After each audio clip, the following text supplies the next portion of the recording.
பார்த்து, பகவானே, எல்லா செல்வத்தையும் கொடுத்த தாங்கள் எங்களுக்கு மழலை செல்வம் கொடுக்கவில்லை என்று கேட்க பகவான் கேட்டார், உங்களுக்கு எப்பேற்பட்ட குழந்தை வேண்டும் என்று கேட்டார். அதாவது அழகுள்ள பிள்ளை வேண்டுமா, அறிவுள்ள பிள்ளை வேண்டுமா என்று பகவான் கேட்க, அப்படி அரம்பன் கரம்பன் என்ன சொன்னான் தெரியுமா? அரம்பன் கேட்கிறான், பகவானே, எனக்கு அழகான ஆண் குழந்தை வேணும்னு கேட்டான். யாரு மாதிரி இருக்கணும் தெரியுமா? யார மாதிரி? ஆசாரியன் மாதிரி இருக்கணும். அப்படியா? அழகான ஆண் குழந்தையா இருக்கும். சரி சரி. ஆமா ஆமா ஆமா. அழகான பெண் குழந்தை வேண்டும் என்று கரம்பன் கேட்டான். சரி சரி. அண்ணனுக்கு ஆண் குழந்தையும் தம்பிக்கு பெண் குழந்தையும் கேட்ட காரணத்தினால் பகவான் வரம் கொடுத்தார். நீங்க கேட்டவாறு அழகுள்ள பிள்ளையும் அறிவுள்ள பிள்ளையும் பிறக்க வேண்டுமானால் ஒரு நிபந்தனை. என்ன நிபந்தனை? இன்றைக்கு சித்ரா பௌர்ணமி. அன்று சித்ரா பௌர்ணமி. சித்ரா பௌர்ணமி அன்று, இந்த சித்ரா பௌர்ணமி அன்று உங்கள் மனைவியில் நீங்க கூடி கலந்தால் அழகுள்ள பிள்ளையும் அறிவுள்ள பிள்ளையும் பிறக்கும் என்று வரத்தை கொடுத்து மறைந்து விட்டார் சிவபெருமான். உடனே அரம்பன் கரம்பன் இருவரும் வீட்டுக்கு திரும்பி வந்து கொண்டிருந்தார்கள். வனமான வனங்களை கடந்து வரும்போது, ஒரு வனத்தை கடந்து மறு வனத்துக்கு வரும்போது அருங்கருவென்று இருட்டி விட்டது. உடனே பார்த்தான், பகவான் கொடுத்தவரும் இரவு மட்டும்தான், விடுந்து விட்டால் வரம் பலிக்காது என்று எண்ணம் கொண்ட அரம்பன் கரம்பன் இருவரும் நினைத்துக் கொண்டு இருக்கும் போது வனத்துக்குள்ளே ஒரு எருமை கூட்டம் வந்து, எருமை கூட்டத்தை பார்த்தவுடனே ஆபத்துக்கு கண்ணில்லை என்பது போல எரும மாட்டு மேல் காதல் கொண்டார். எரும மாடு கருந்தணித்து வயிறு வெடித்து 2 குழந்தைகள் பிறந்தது. அழகான ஆண் குழந்தை கேட்டதற்கு மகிடாசுரன் என்ற அரக்கன் 2 கொம்போடு வந்து பிறந்தான். அழகான பெண் குழந்தை கேட்டதற்கு மகேஷ் என்ற அரைக்கு 2 கொம்போடு வந்து பிறந்தான். அந்த அரக்கனும் அரக்கியும் பிறந்து மகிடாசுரனும் மகேஷையும் பிறந்து அவர்கள் பெரியவர்கள் ஆகி அவர்கள் அரசாளக்கூடிய நேரம் வந்தது. அந்த நேரத்தில்தான் மகிடாசுரனுக்கு பட்டாபிஷேகம் சுட்டி மகிடாசுரன் அரசாண்டு வருகிறார். மகிடாசுரன் எங்கே அரசாண்டு வருகிறார்? மச்சரிகி வனத்திலே மகிடாசுரன் ஆட்சி நடக்கிறது. எப்படி நடக்கிறான்? கொடுங்கோல் ஆட்சி நடந்து வருது. ஆமா, அப்படி நடக்கிற மகிடாசுரன் ஆட்சியிலே எப்படி வந்த தெரியுமா? அங்கே 12 வருடமாக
அப்படி இருக்கும் போது மகிடாசுரன் மக்களை படாதபாடு படுத்தினான், கொடுமைப்படுத்தினான், சிறையில் பிடித்து அடித்தான், சித்திரவதைப்படுத்தினான்.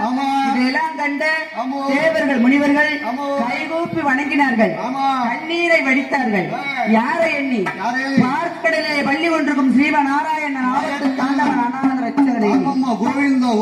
கண்ணா, ஆபத்து தாண்டவா அநாத ரட்சகா. ஆமா, இந்த கொடுமையிலிருந்து எங்களை காப்பாற்று கண்ணா என்று சொல்லி மாயக்கண்ணா என்று சொல்லி அழைத்தார்கள். தேவர்கள் முனிவர்களும் அழுது கண்ணீர் விட்டு அழுகும் போது, அப்படி இருக்கும் போது ஓடோடி வந்தார் கூப்பிட்ட குரலுக்கு. யாரு? பார்க்கடலை பள்ளி கொண்டிருக்கும் அந்த ஸ்ரீமன் நாராயணன் வந்து உங்களுக்கு என்ன குறை என்று கேட்க, இந்த தேவர்களும் முனிவர்களும் படாத பாடுபடுத்தினான் மகிடாசுரன் என்று சொன்ன காரணத்தில் மகிடாசுரனை அழிக்க வேண்டும் என்று சொல்லி அந்த மாய கண்ணனானவன் ஆமோ கைலாசமலையில் சென்று சென்று சிவபெருமானை பார்த்து பார்த்து என்ன கேட்டா தெரியுமா? சிவபெருமானிடம் பகவானே, சுவாமி மகிடாசுரன் அந்த தேவர்கள் முனிவர்களை படாத பாடுபடுத்துகிறார். என்ன காரணம்? ஆமா என்ன வரம் கொடுத்தீர்கள் என்று கேட்டார். என்று கேட்க பகவான் சொன்னார், என்ன சொன்னா அதாவது சொல்லுங்க. 12 வருட காலமாக தவமிருந்து அவனிருந்து என்னிடம் வரம் கேட்டார்கள். ஆமா ஆமா கேட்கக்கூடிய வரமனைத்தும் கொடுத்தேன். கொடுக்கிறேன். அப்படி கொடுக்கும் போது கொடுத்த காரணத்தினால் அந்த மகிடாசுரன் என்ன வரம் கேட்டான் தெரியுமா? என்னிடம் என்ன வரம் கேட்டான்? அதாவது சுவாமி 12 வருடம் தவம் இருந்தார். தவம் இருந்த அவன் காரணத்தினால் இருந்து எப்படி வரம் கேட்டான்? எப்படி வரம் கேட்டான்? எல்லாவரும் கேட்கக்கூடிய வரமனைத்தும் கொடுத்தேன். கொடுத்தும் கடைசியாக என்ன வரம் கேட்டான் என்ன தெரியுமா? வரம் கேட்டாலம்மா? சாகாத வரம் கேட்டான். எப்படி கேட்டானம்மா? சாகாத வரம் எப்படி தெரியுமா? எப்படி அம்மா? என்னை யாரும் கொல்லக்கூடாது. ஆமா என்னை யாரும் சொல்லக்கூடாது. கொல்லக்கூடாது. என்னால் அடுத்தவர்கள் நான் நினைத்த அடுத்தவர்களை கொல்ல முடியும் கொள்ள முடியும் என்று என்று அப்படி வரம் கேட்டான். ஆமா இங்க வா.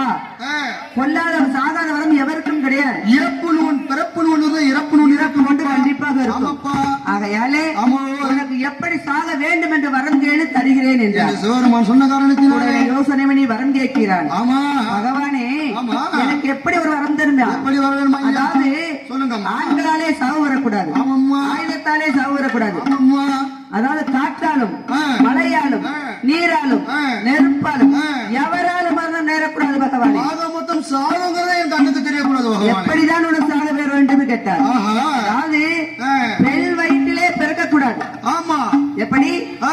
பெண் வயிற்றிலே பிறக்கக்கூடாது. பெண் வயத்திலே பிறவாத அந்த பிறகாத பெண் கையாலே நான் சாகணும், எனக்கு சாவிலும் என்று கேட்கிறான். பெண் கையாலே சாகணும் என்று கேட்டார். அவன் கேட்ட காரணத்தினாலே பகவான் பார்த்தார், என்ன சொல்லுவான்? பெண் வயிற்றிலே பிறக்காம பொம்பளை எப்படி பிறப்பா, இவன் எப்படி இறப்பா, ஏறப்பா எனக்கு எப்படி வரம் கொடுப்பது என்று என்று பகவான் சற்று யோசித்து பார்க்கிறார். ஆமா ஆபத்துக்கு போகவில்லை. பாவமில்லை. நீ கேட்டவர் உனக்கு வரம் கிடைக்கும் போ என்று வரத்தை கொடுத்தார். ஆமாம்மா வரத்தை வாங்கினார். சரி அரமனைக்கு வந்தார். ஆமா மந்திரிகளை அழைத்தார். அழைத்தா அங்க அந்த கைலாயத்தில் இருக்க தேவர்கள் மூவர்கள் தேவர்கள் சிம்மாசனத்தில் அமர்ந்து கொண்டு 47 கோடி ரிஷிமார்கள் ஆமா இந்திரன், சந்திரன், குபேரன், ரம்பை, ஊர்வசி, துலோத்தமை, மேனகை மேலகை துலோத்தமை அனைவரும் இழுத்து வா என்றார். சரி அனைவரும் இழுத்து வந்து கொடுக்க ஆமா உடனே அத்தனை வேலைக்கும் ஆமா அந்த மகிழாசுரனை ஆட்சியை நடத்தி ஆஹா உண்மைப்படுத்தினான். ஆமா உடனே அவனை அழிக்க வேண்டும் என்பதற்காக ஆமா பார்த்தார் பகவான். சரி இப்படி எவனை எப்படி அழிக்க வேண்டியதற்கு அதுக்கு ஒரு நேரங்காலம் வரும் என்று எதிர்பார்த்து இருந்தார்.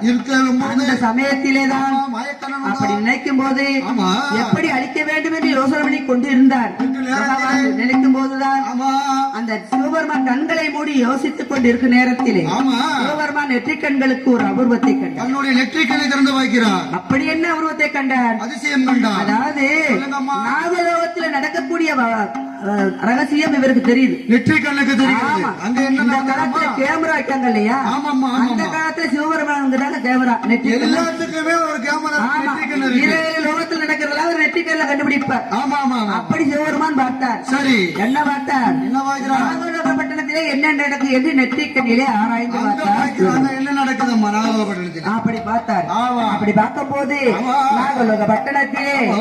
என்ன நடந்தது தெரியுமா? என்ன நடந்ததா? நாகலோக பட்டணத்தில் நாகராஜன் நாககன்னி நாகலோக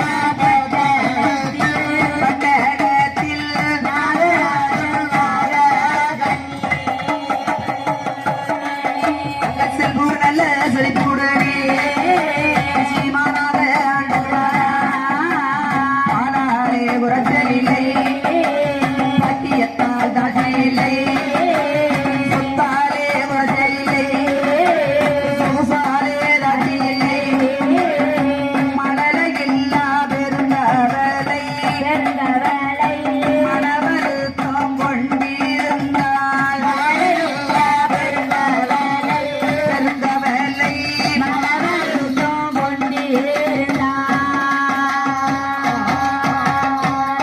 நாகலோக பட்டணத்துக்கு அரசாளக்கூடிய நாகராணிக்கும் நாகராணிக்கும் குழந்தை இல்லை, இல்லை. மனவர்த்தம். சத்தமாக இருந்தாலும் குழந்தை இல்லையா? ஆமா ஆமா எங்கே போனாலும் மலடி மலடி மலடி என்று பேசி பேசி காது பொழிச்சுது. ஆஹா கடுமையா. நாகராணி பார்க்கிறார். என்னம்மா தன் கணவனிடம் கேட்கிறார், என்ன கேட்கிறான்? செஞ்சாமி ராசம் அண்ணா, செஞ்சாமி ராசம் அண்ணா, எனக்கு வாசம் மலடி என்ற சொல்லை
இருந்தேன். எனக்குன்னு ஒரு குழந்தை இல்லாம ஆமா நான் என்னதான் நாகராணியா இருந்தாலும் என்னை பார்க்கக்கூடிய பெண்ணு எல்லாம் மலடி மலடி மலடி என்ன மலடின்னு கேக்குறாங்களே, ஏளனமாக இப்படி பேசுறாங்க. ஒரு பட்டத்தை கொடுத்துட்டேன்னு சொல்லி ஆமா வெந்து நொந்து நூலாகி போன நாகராணி அழுது புலம்பினா. மனதில் இருக்கக்கூடிய கவலை எல்லாம் பகவானிடம் ஒப்படைத்தான். ஆமாம்மா நாகராஜா பார்த்தாரு, என்னம்மா எவ்வளவு மனவேதனை இருந்தா அந்த பெண் இப்படி அழுவா ஐயோ பா என்று சொல்லி பிள்ளையம்மா, ஆமா. நாகராஜன் சொல்லுகிறார், அம்மா நாகராணி என்னம்மா? இனிமேல் நீ அழுக வேண்டாம் தொழ வேண்டாம், சொல்ல வேண்டாம். நீ என்னோடு புறப்பட்டு வா. ஆமா நாகராணியை கையோடு அழைத்து சென்றார். சரி ஆத்தங்கரைக்கு போனாங்க. ஆமாம்மா குளித்து நீராடி ஆமா ஆத்தங்கரையிலே அமர்ந்து கொண்டு சரி இருவேரும் நாமல் இருவேரும் தவம் இருந்தமானால் ஆமா நமக்கு குழந்தை கிடைக்கும் என்று சொல்லி தவத்துக்கு மிஞ்சின பாக்கி எதுவும் கிடையாது. ஆத்தங்கரையிலே ஆமா. நாகராஜன் நாகராணியும் தவம் இருக்கிறார்கள். ஆமாம்மா எப்படி தவம் என்றால் தெரியுமா? எப்படி அம்மா இருக்கிறார்? ஆற்றி நல்ல மண்ணெடுத்து அரணரை போல் உருவம் செய்தாள். சேற்றி நல்ல மண்ணெடுத்து சிவனரை போல் உருவம் செய்தாள். 1000 அடிவருந்து அடுத்தடுக்காய் இங்க வைத்து அந்த புலித்தோலை தாண்டி எரித்தாள். ஓடியாள் தான அமர்ந்தாள். தாண்டி எரித்தாள். சாணத்தாலே தலைமணிக்கு சந்தனத்தால் ஓலமிட்டு அந்த ஓலமிட்ட இடமதிலே புலவாளை நட்டி வைத்து மாப்பிள்ளையார் மஞ்ச பிள்ளையார் மகிமையோடு பிடித்து வைத்து ஞானவேலே நாராயணா பிள்ளை ஒன்று வேணும் ஐயா.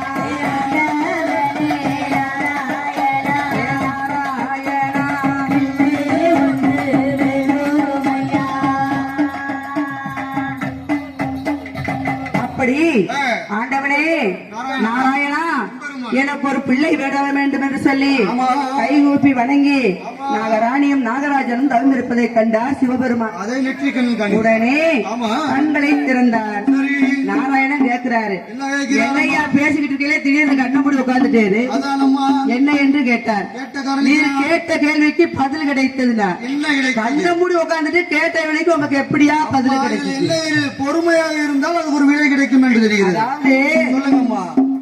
நாகராணி அந்த மகிடாசுரன் ஆ. பெண் வயிற்றுல பிறக்காத பொம்பளை ஐயால சாகணும்னு வரம் கேட்டான். ஆமா நீங்க எப்படி கொடுத்தீங்கன்னு என்னிடம் கேட்டீங்கல்ல, கேட்டீங்கல்ல அதுக்கு விடை கிடைத்தது என்று சொன்னார். சிவபெருமான் சொன்னார் அதுக்கு இதுக்கு என்னையா சம்பந்தம்? என்று மாயக்கண்ண கேட்கிறார். மகிடாசுரன் என்ன வரம் கேட்டான்? பெண் வயிற்றுல பிறக்காத பொம்பளை ஐயால சாகணும்னு வரம் கேட்டான். ஆமாம்மா நாகராணி எப்படி கேக்குறா? என்ன கேட்டா? பிள்ளை வரம் கேட்டு 12 வருஷம் தவம் இருக்கா. அவளும் 12 வருஷம் டைம் இருக்கா? ஆமா, ஆமாம்மா பெண் வயிற்றுல பிறக்காத பொம்பளை ஐயால சாகணும்னு வரம் கேட்டிருக்கா இல்லையா? ஆமாம்மா அந்த பெண்ணை எப்படி பிறகு செய்ய முடியும்? பொம்பளை வயிற்றுல பிறக்காம பொம்பளை எப்படி பிறப்பா? எப்படி பிறப்பா? ஆகையினாலே நாகராணி வயிற்றிலே அந்த பெண்ணை பிறவி செய்ய போகிறேன். நாகராணி இப்ப எப்படி இருக்கா? சர்ப்பமாக இருக்கிறா. ஆமா, பாதி மனித உடல் பாதி பாம்பாக நாகராணி இருக்கிறா. வயிற்றுல எப்படி குழந்தை பிறக்கும்? முட்டையில இருந்து பிறக்கும். நாக முட்டையிட்டு அந்த கஞ்சி. நாகராணியில் இடம் அந்த குழந்தையை ஆமா பிறவி செய்ய போறேன் என்று பகவான் சொல்ல நாகராணி முட்டை பரந்தாமன் கேட்க கேட்க உடனே ஆமா அந்த குழந்தைகளை எப்படி பிறவி செய்ய வேண்டும் என்று சொல்லி சொல்லி உடனே பார்த்தார். ஆமா யாரை பிறவி செய்தால் என்று அந்த மகிடாசுரனை அழிக்க முடியும்? ஆமாம்மா சாதாரண பெண்களால் அழிக்க முடியுமா? முடியாதம்மா. முடியாது. ஆமாம்மா ஆகையினாலே ஆ, எப்படி பிறவி செய்தால் அழிக்கும் சொல்லி சரி யாரை பிறவி செய்ய என்று ஒரு யோசனை யோசனை நடந்தது. பரந்தாமன் கேட்டார். என் தங்கை ஆதிசக்தி அகிலாண்ட ஈஸ்வரி பார்வதி இருக்கிறாள், ஆமாம்மா அவளை விட வேற எந்த பெண் வேணும்? வேணும் என் தங்கை பிறவி செய்ய என்று சொல்ல சொல்ல உடனே ஆமா பரந்தாமன் ஆமா ஆதிசக்தியை அழைத்து தன்னுடைய பார்வதியை 8 துளசி மணிகளாக மாற்றினார். தந்தை பார்வதியை அந்த துளசி மணிகளை மாற்றி மாற்றி கையில் எடுத்துக்கொண்டு கன்னட வாகனத்திலே ஏறி வந்து ஆமா நாகலோக பட்டணத்தில் வந்து நாகராணியையும் கொடுக்கிறார். யாரும் மயக்கண்ணன் கொடுக்கிறார். அம்மா நாகராணி குழந்தை இல்லை என்று 12 வருடம் தவம் இருந்த காரணத்தினால் காரணத்தில் உனக்கு குழந்தை வரம் கிடைத்தது புடி துளசி மணியை ஆமா என்று கையில் கொடுக்க சரி துளசி மணியை வாங்கினாள். ஆமா மீண்டும் குளித்து நீராடினாள். நீராடினார். பகவானை மனதிலே எண்ணினாள். ஆமோ பரந்தாமரை மனதில் எண்ணினாள். ஆமா. ஆதிசக்தி பார்வதியை மனதில் எண்ணி எண்ணி. மூவரையும் மனதில் எண்ணி துளசி மணிகளை சாப்பிட்டாள். ஆமா. அன்று முதல் உளி மறந்தாள். அறங்கலியால் கர்ப்பமுற்றாள் நாகராணி. ஆமாம்மா. அப்படி இருக்கும்போது ஆமா. எல்லா தெய்வங்களுடைய அருளாலும் கர்ப்பமாக இருக்கும் என்று சொல்லிக்கொண்டு அந்த நாகராணியானவள் ஆமா. அப்படி இருக்கும்போது ஆமா. தினந்தோறும் தெய்வங்களை வழிபட வேண்டும் என்று சொல்லி இப்ப தாய்மாரெல்லாம் எதுக்கு கோயிலுக்கு வராங்க? பிள்ளை வர வேணும், ஆமா. கல்யாணம் ஆகணும், ஆமா. பேரம்பத்தியில பார்க்கணும், ஏதாவது கோரிக்கையோட தானே வர்றாங்க. ஆமாம்மா, கோரிக்கை. அதே மாதிரி நாகராணி வெண்கொடியால் ஆமாம்மா. தினந்தோறும் தீபங்கள் ஏற்றி ஏற்றி வழிபட்டு தெய்வங்களை வழிபட்டு வருகிறாள். ஆமாம்மா. எப்படி வழிபட்டு வந்தால் அந்த ஒன்றாவது மாதத்திலே உடையவரே தஞ்சம் என்றால் ஒன்றாவது மாதத்திலே உடையவரே தஞ்சம் என்றால் இரண்டாவது மாதத்திலே ஈசரியால் கறந்து விட்டால் இரண்டாவது மாதத்திலே இருந்தவியால் கறந்து விட்டால் மூன்றாவது மாதத்திலே கண்ணனா தஞ்சம் என்றால் நான்காவது மாதத்திலே கல்வாசத்தை கொண்டிருந்தார். ஐந்தாவது மாதத்திலே தந்தனிரோ. ஆறாவது மாதத்திலே அடிவயிறு கூறலாமா. ஏழாவது மாதத்திலே எழுந்திருக்க முடியலையா. எட்டாவது மாதத்திலே எட்டாவது மாதத்திலே முட்டு அடிடுமா. எட்டாவது மாதத்திலே எட்டாவது மாதத்திலே ஒரு குழந்தை இல்லை என்று மனையால் வருந்தியதற்கு ஆமா. 8 குழந்தைகள் ஆஹா. 8 விதமான நிறத்தோடு பிறந்திருப்பதை கண்டு ஆமா. சந்தோஷமடைந்தார் நாகராஜன். ஆமா. பிறந்த குழந்தைகளுக்கு ஆமா. வேறு நாமத்தை சூட்ட வேண்டும் என்று சொல்லி எப்படி வேறு நாமம் சூட்டினார் தெரியுமா? அங்கே ஒன்றாவது முட்டையிலே பிறந்தவளா உச்சி மகாளி. அந்த இரண்டாவது முட்டையிலே பிறந்தவளா ஈசரியாய். மூன்றாவது முட்டையிலே முத்துமாரி தாண்டியிருந்தாள். நான்காவது முட்டையிலே அரிய நாட்டியம்மா தாண்டியிருந்தாள். ஐந்தாவது முட்டையிலே காந்தாரி தாண்டியிருந்தாள். ஆறாவது முட்டையிலே வடக்குவாழ் செல்வியம்மா. ஏழாவது முட்டையிலே வடகாசி தாண்டியிருந்தாள். எட்டாவது முட்டையிலே எட்டாவது முட்டையிலே தாய் முத்தையம்மா தாண்டியிருந்தாள். எட்டாவது முட்டையிலே எட்டாவது முட்டையிலே சுங்கையம்மா தாண்டியிருந்தாள். அப்படி 8 குழந்தைகளுக்கும் 8 விதமான வேர்மானத்தை சூட்டி ஆமா உச்சி மகாளி அம்மாள் ஈஸ்வரியால் பிறந்தார். மூன்றாவது முத்துமாரி அம்மாள். அப்படி 8 குழந்தைகளுக்கும் 8 விதமான வேர்நாமத்தை சூட்டி அந்த குழந்தைகளை அருமை பெருமையாக வளர்த்து வந்தாள் நாகராணி அம்மாள். எப்படி வளர்த்து வருகிறாள்? அங்கே பாலூட்டி சீராட்டி பக்குவம்